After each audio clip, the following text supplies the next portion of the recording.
Hello, welcome to True Tabletop Painting, a video series where I show you guys how to paint. If you haven't seen one of these before, I would recommend checking out my What is True Tabletop Painting video. It's just a quick little thing I threw together to give some context behind my techniques and methods and whatnot. Like, subscribe, comment, if you like this stuff, the typical YouTube spiel. But yeah, let's go ahead and dive in. I'm going to be doing Carnage today from Marvel Crisis Protocol. Carnage is definitely low-hanging fruit.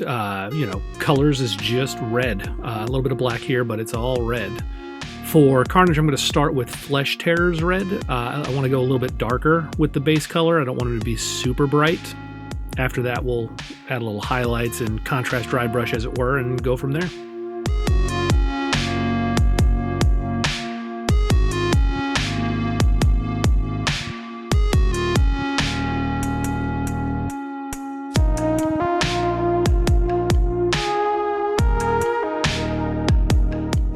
So here we've got the base red down.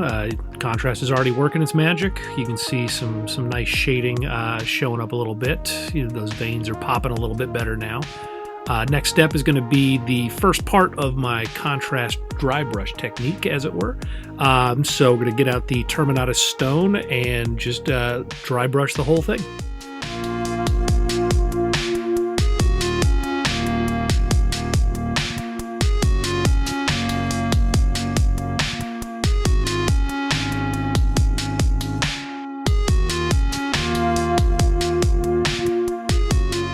So here's the highlighting done, and now we're going to go into the second step of my contrast dry brush technique, where basically I take a contrast paint and I dry brush it over the Terminatus Stone. And you can either use the same color that you did as your base, and it gives a very subtle shading effect and subtle highlighting effect, or you can use a lighter color that'll really make those highlights stand out. So for Carnage, I'm going to go with the Blood Angels Red as the contrast dry brush. That way it really separates the highlights while also kind of amplifying the base red underneath it.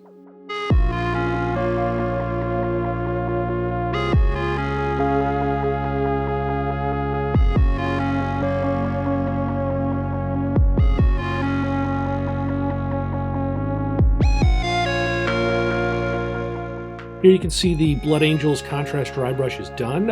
It does pop out a lot of the highlights and kind of the raised surfaces. I generally go a little more subtle and a little bit lighter with the contrast dry brush. If you look at my She-Hulk video, you can see that in action. With Carnage, I wasn't as concerned, and I definitely went a little bit heavier, a little bit faster with this, just because I knew a lot of these veins and raised surfaces were going to end up getting the black paint later on. So I wasn't as worried about, getting that differing, variations in the shading with this level of contrast dry brushing. So now we're on to the black lining, and for this I just used some black Templar contrast and just, took my time and tried to do as best I could, staying in the lines, as it were. One thing I'll say is with Carnage, he's a symbiote. It's living goop and slime and whatever you want to think of it as. So you don't have to worry about too much staying in the lines here. I tried to make sure all the really distinctive areas, I didn't smudge too much, but, especially like on the tentacles and things, I really just kind of, looked for raised surfaces that made sense, because at the end of the day, he's a slime monster. It doesn't really matter, how clean some of these black lines are.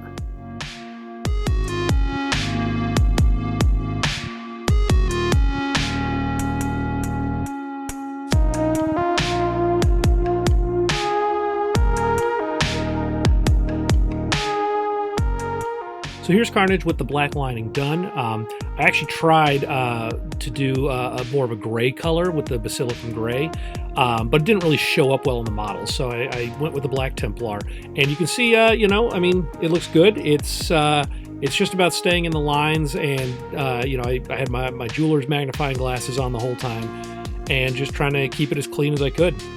So now we'll move on to the eyes. For those, I'm just going with White Scar paint. It's very bright white, which I wanted for this. I did the same thing when I painted Venom. Normally for the eyes, I typically go with the Wraithbone, but that's for more kind of humanoid eyes. With the symbiotes, I really wanted them to kind of stand out, so I did White Scar for these.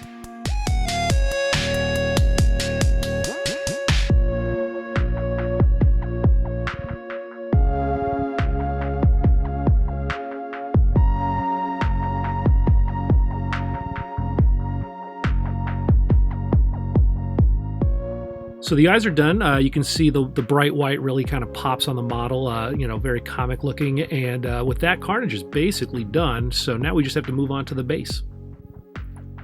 For all my Crisis Protocol models, with the sculpted bases and the city street look, I just go with Dawnstone Gray as my base color.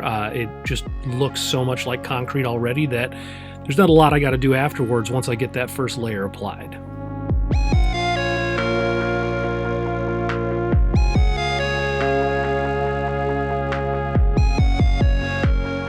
With this initial gray layer on the base, the next step I do is some Basilicanum gray contrast.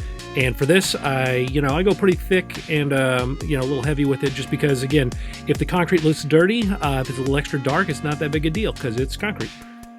With these sculpted bases, I'll also pick out the lines and cracks with more Basilicanum gray, just to really get the shadows in those to kind of show up well on the base.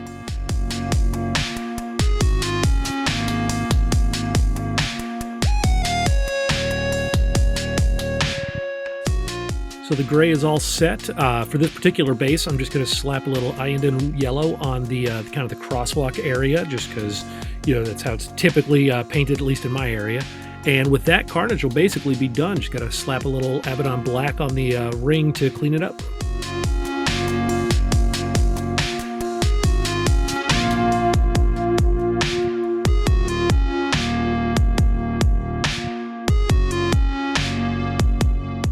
Here's Carnage done and ready for the table.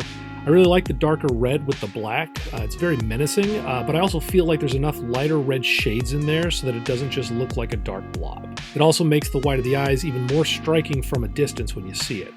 So I hope you enjoyed the video. Carnage is one of my favorites, so it was definitely a blast to finally get him painted up. Thanks for checking it out, and I look forward to sharing my next painting with you, and we'll see you next time.